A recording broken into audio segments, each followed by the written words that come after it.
Baik, bismillahirrahmanirrahim. Assalamualaikum warahmatullahi wabarakatuh. Ini, video akan membahas tentang macam-macam mat lazim ya.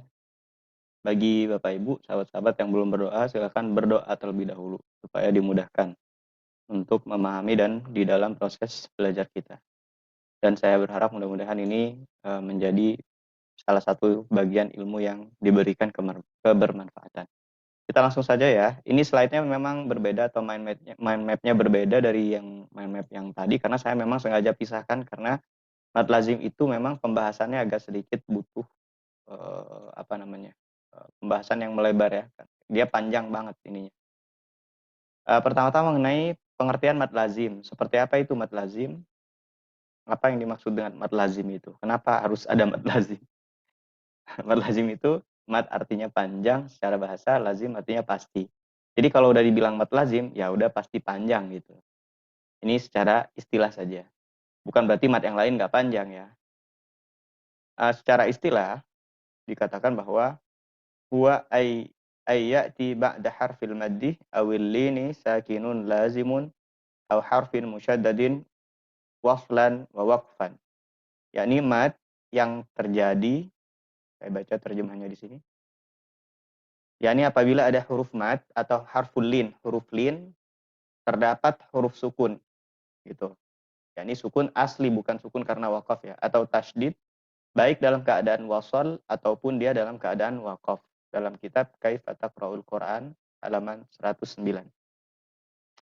Dalam kitab Fathul Aqfal halaman 26 dikatakan dalam nazam yang dalam kitab Fathul Aqfal itu yang bagian yang ini bahasa Arabnya, sedangkan yang ini saya coba untuk menyesuaikan atau mengadaptasi dari arti literlek di sini kemudian saya sesuaikan dengan kebutuhan lirik atau nazam. Bismillahirrahmanirrahim. Walazimun idza sukunu usila waslan wa waqfan ba'da maddun tuwila.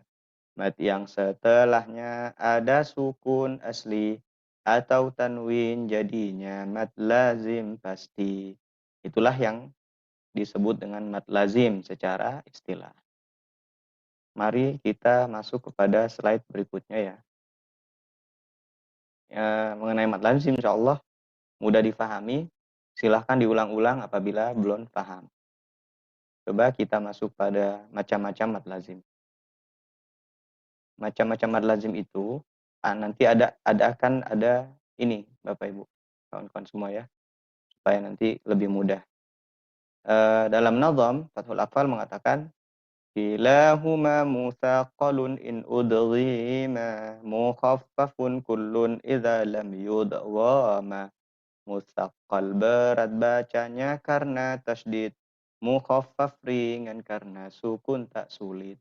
Maka dari nazam ini, kita memahami bahwa mad lazim itu dibagi menjadi dua, yakni mad lazim harfi dan mad lazim kalimi. Saya ulangi, mad lazim harfi, nah ini supaya kelihatan semua dulu ya. Mad lazim harfi dan mad lazim kalimi. Ini nggak ada harokatnya nggak apa-apa ya, ini al-kalimi bacanya. Coba tolong ini difokuskan, diperhatikan. Mad lazim harfi nanti punya dua cabang. Yang pertama adalah musyba', yang kedua langsung pada mukhaffaf. Jadi nanti pada contoh misalnya bagian yang ini nih, kita tinggal analisa nih. Kalau kita sudah paham pengertiannya. Nanti akan saya kembalikan kepada slide yang ini nih, pada slide yang ini. Tapi sebelumnya mari kita bahas ke bawah dulu. Kita akan bahas dari sini ya, harfi musyba' mukhaffaf, harfi musyba' musaqqal, harfi mukhaffaf gitu ya. Kalimi mukhaffaf, kalimi musaqqal. Yang agak sedikit tricky yang bagian yang ini. Sebetulnya istilahnya saja yang agak-agak sedikit mungkin berbeda gitu, tetapi esensinya sama, pengertiannya secara garis besar sama. Kawan-kawan semua, Bapak Ibu, mohon ini difahami betul-betul. Ketika sudah paham satu, apa namanya tuh, satu pengertian mengenai mat lazim ini, insya Allah ke depan hal-hal yang berkaitan dengan mat lazim, kita akan lebih mudah menganalisa gitu ya. Kita akan masuk pada mad lazim harfi musyba, berarti yang ini, harfi musyba. Ada 2 tuh ya. Yang ini akan dibahas, harfi musyba mukhaffaf, harfi musyba mutsaqqal. Pada pembahasan, poin berikutnya nih. Lazim harfi musyba, berarti ada 2 tuh, musyba mutsaqqal, musyba mukhaffaf. Mohon izin saya tutup dulu yang ini, supaya lebih mudah. Lazim harfi musyba. Saya ingin mencoba untuk menekankan kepada Anda semua, Bapak Ibu, kawan-kawan semua, bahwa arti daripada musyba, kalau kita lihat dari pengertian secara makna atau arti secara bahasa gitu, musyba ini artinya penuh, penuh dalam 3 huruf. Bagaimana maksudnya? Nanti kita masuk pada contoh, nanti Anda akan paham tuh ya.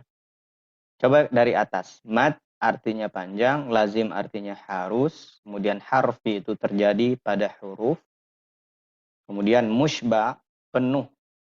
Penuh yang dimaksud adalah 3 ejaan huruf, kemudian mutsaqqal berat membacanya karena dia nanti akan bertemu dengan tasydid. Mari kita coba lihat yang ini. Dalam istilah dikatakan mad lazim harfi mutsaqqal itu mad yang terjadi pada permulaan surah. Dalam bahasa Qur'annya dikatakan fawatihus suwar. Fawatihus suwar ya. Fawatih itu artinya pembuka-pembuka, suwar itu surah-surah.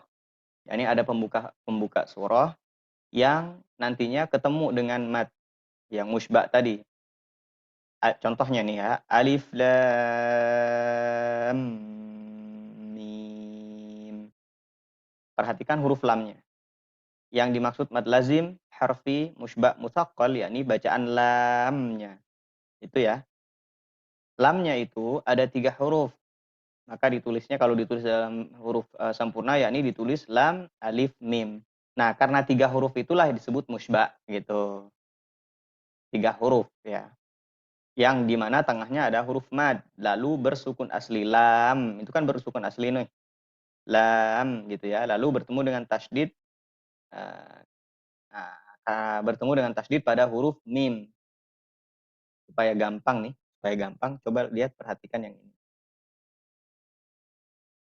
Coba, mana? Tolong dianalisa, mana yang disebut dengan mad lazim harfi musyba mutsaqqal. Berarti ada lam di sini. Ada contoh alif lam mim. Lazim, harfi terjadi pada huruf, musyba karena dia ada 3 huruf cara penulisan lamnya, lam, kemudian bertemu dengan mim bertasydid, maka dikatakan mutsaqqal. Mutsaqqal sendiri artinya berat mengucapkannya karena dia bertemu dengan tasydid. Mana tasydidnya? Ini tasydid pada mim. Yang kedua, coba dari sini mana yang musyba mutsaqqal? Huruf apanya? Huruf to-nya, huruf sin-nya, atau huruf mim-nya? Nah, ternyata huruf sin-nya. Nah, gitu ya. Sim, mim. Cara membacanya, to 2 harokat karena to-nya adalah mad lazim harfi mukhaffaf. Nanti dibahas setelah ini. Sim, jangan lupa di sini ada mim tasydid, maka dibaca gunnah terlebih dahulu, baru mim. Nah, kalau mimnya ini bagaimana? Mimnya ini nanti termasuk pada bagian mad lazim harfi musyba mukhaffaf. Karena nggak ketemu tasydid. Mudah-mudahan difahami. Maaf ya. Ini alif lam mim shad. Yang mana yang bagian mad lazim harfi musyba mutsaqqal yang berat? Yakni pada huruf lamnya. Karena setelah lam ketemu dengan tasydid. Kalau mim ini mad lazim harfi musyba mukhaffaf karena nggak ketemu dengan tasydid. Shad mad lazim harfi musyba mukhaffaf. Halo, bagaimana? Dipahami? Pelan-pelan ya. Kalau nggak paham ternyata terlalu cepat diulangi. Sekarang musyba mukhaffaf yang bagian ini. Secara bahasa, mad panjang, lazim pasti atau harus, harfi terjadi pada huruf, musyba penuh tiga tiga ejaan huruf, kemudian mukhaffaf artinya ringan, membaca huruf dengan ringan karena dia nanti bertemu dengan sukun saja, nggak ada tasydidnya. Menurut istilah yakni mad yang terjadi pada permulaan surah, sekali lagi, mad yang terjadi pada permulaan surah, fawatihus suwar, suwar ya, bukan suwor ya, suwar, yang bertemu dengan sukun. Contohnya bacaan nun. Nah, bukannya ini mad arid disukun, Ustaz? Bukan. Yang membedakan nanti juga, dia karena terjadi pada fawatihus suwar ini. Makanya dia beda dengan mad arid sukun. Gitu ya. Contohnya nun yang ini. Shod. Nah, qaf. Gitu ya. Lalu di poin ini, kita akan mengenal mengenai huruf-huruf mad lazim musyba'. Memang ini sangat perlu untuk kita hafalkan ya. Terkumpul dalam kalimat sederhana yang kemudian tersusun dengan kalimat naqasa asalukum, yakni nun, qaf, shad, ain, sin, lam, kaf, dan mim. Gitu. Nah, ini berlaku, mohon sangat sangat harus diperhatikan ini, berlaku hukum tajwid lainnya saat kondisi tertentu. Misalnya idgham mimi, alif lam ketemu dengan mim seperti yang di atas nih, yang saya baca tadi, yang bagian ini, maka karena mim ketemu mim dia berlaku gunnahnya karena mim idgham mimi ya bertemu dengan mim. Seperti ini juga nih. Nun sukun ketemu dengan mim, maka berlaku idgham bi gunnah. Shad berlaku hukum iklab. Ini yang dimaksud dengan keterangan yang barusan. Oh, ini yang musaqqal tuh ya. Dilafalkan nama hurufnya. Harfi musyba, baik musaqqal ataupun yang mukhaffaf, wajib 6 harokat panjangnya. Nih contohnya ya. Misalnya nih, bacaan alif lam mim. Maaf. Alif tidak punya hukum mad dia, kemudian lam 6 harokat, lalu ada gunnahnya, lam karena mim ketemu mim tadi, lalu mim 6 harokat. Nah ini, kaf 6 harokat, ha 2, ya 2, ain, nun sukun ketemu shad, ada ikhfa-nya di sini harusnya. Ikhfa dulu. Ikhfa dulu. Baru shad 6 harokat. Mudah-mudahan difahami ya. Lalu, yang tadi dikatakan berlaku hukum tajwid lainnya saat kondisi tertentu, misalnya idgham bimi, ikhfa, gunnah, qalqalah, dan sebagainya. Nah, demikian ya mengenai mad lazim, harfi musyba', mukhaffaf, dan mutsaqqal.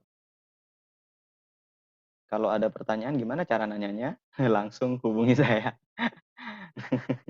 Mungkin ada grup atau apa nanti bisa ditanya di grupnya. Sekarang kita masuk mad lazim harfi mukhaffaf. Kalau mad lazim harfi mukhaffaf, ini sangat mudah untuk menganalisanya. Jelasnya dia ada nih, begini. Dalam kitab Hidayatul Mustafid dikatakan ya, wa ma siwal harfi tsani la alif famadduhu maddan littabi'iyan ulif wa dzaka aidan fi fawatihi suwar fi lafzi hayyin tahirin qadin hasar. Yang selain 3 huruf susunannya, berarti yang selain 3 huruf ya, kayak lam tadi, maka seperti mad tabi'i, panjangnya sebutannya mad lazim harfi mukhaffaf, susunannya selalu di awal surat. Jenis hurufnya ada 5 tersusun dalam kalimat singkat hayyun tahurun. Nah, dalam kitab Hidayatul Mustafid. Yang dalam kitab Hidayatul Mustafid yang ini, kemudian yang bahasa Indonesia saya coba untuk menyusunnya agar kita mudah memahaminya. Nah, mad lazim harfi mukhaffaf wajib panjang 2 harokat panjangnya ya. Seperti kalimat toha. Nah, mad lazim harfi mukhaffaf. To-nya 2 harokat, ha-nya juga 2 harokat. Misalnya dalam kalimat hamim, haknya mad lazim harfi mukhaffaf, mimnya mad lazim, harfi musyba' mukhaffaf. Yasin, ya-nya mad lazim harfi mukhaffaf. Toha, to-nya. Kaf, ha, mad lazim harfi. Ya, mad lazim harfi. Ain, mad lazim mukhaffaf maksudnya ya. Ha-nya mad lazim harfi mukhaffaf, ya-nya juga mukhaffaf. Ain, mad lazim harfi musyba' mukhaffaf. Shad, musyba' mukhaffaf gitu. Alif, alifnya biasa dibaca hurufnya lam, lazim harfi musyba' mutsaqqal, kemudian ra, mad lazim harfi mukhaffaf. Saya rasa insyaallah mudah ya. Kita tutup dulu yang bagian mad lazim harfi mukhaffaf. Tenang, biasanya kalau video mudahnya, kita belajar dari video itu, kita bisa mengulang-ulang, Bapak Ibu, kawan-kawan semua. Sekarang mad lazim kalimi. Nah, kalau tadi yang harfi semua itu terjadi pada huruf. Yang kalimi biasanya terjadi pada kalimat. Mutsaqqal nanti ketemu dengan tasydid, sementara mukhaffaf ketemu dengan sukun. Itu aja sebetulnya. Mad panjang, pengertian secara bahasa, lazim harus, kalimi terjadi pada kalimat, mutsaqqal artinya berat. Ini maksudnya dibuat sendiri, dibuat dengan cara mengadaptasi dari pengertian dari beberapa banyak sumber ya. Nah, misalnya ada kalimat begini, secara istilah diartikan seperti ini. Maddun asliyun ba'dahu tasydidi fasara lazimal kilmi musaqqali. Mad asli yang setelahnya ada tasydid jadi lazim kilmi musaqqal tak sulit. Nah, jadi lazim kilmi musaqqal karena ketemu dengan tasydid. Contohnya waladhdallin. Mari coba kita menganalisanya. Karena dia ada mad asli, fathah diikuti alif, lalu kemudian ketemu dengan tasydid. Nah, disitulah pertemuan antara mad asli dan tasydid dalam satu kalimat inilah yang menyebabkan dia menjadi mad lazim kilmi mutsaqqal. Sekarang kita tutup ini. Mad lazim kilmi mukhaffaf atau kalimi sama. Mad lazim kalimi mukhaffaf itu yakni karena sama, prosesnya sama, kejadiannya sebab kejadiannya juga sama, kalimi terjadi pada kalimat, mukhaffaf ringan. Contohnya ya, ini saya coba baca nazamnya. Wa laisa tasydidul ladzi qad udghima sukunu ahrufil ladzi qad ulima. Mad lazim kilmi mukhaffaf bacaannya tidak berat karena sukun setelahnya. Contohnya al-ana, ini fathah panjang harusnya. Gitu panjang ya. Al-ana. Nah, saya lupa ini ada di surah apa dan ayat berapa ya. Nanti bisa dicek dan dicari. Ini ialah yang disebut dengan mad aslinya. Madnya panjang kemudian ketemu dengan sukun. Ya. Mari kita coba menganalisa. Saya tadi sudah bilang bahwa saya akan kembali kepada slide yang ini. Slide yang ini, kawan-kawan semua, Bapak Ibu. Nah, itu. Shod ini kayak ginilah ya. Nanti bisa dicek di slide-nya, nanti insya Allah slide-nya Bapak Ibu akan juga mendapatkannya. Inilah tentang tabel mad lazim. Wallahu a'lam bishawab. Terima kasih Bapak Ibu sekalian. Demikian, Assalamualaikum warahmatullahi wabarakatuh. Semoga bermanfaat. Jangan lupa untuk mengakses dan menonton video yang lain.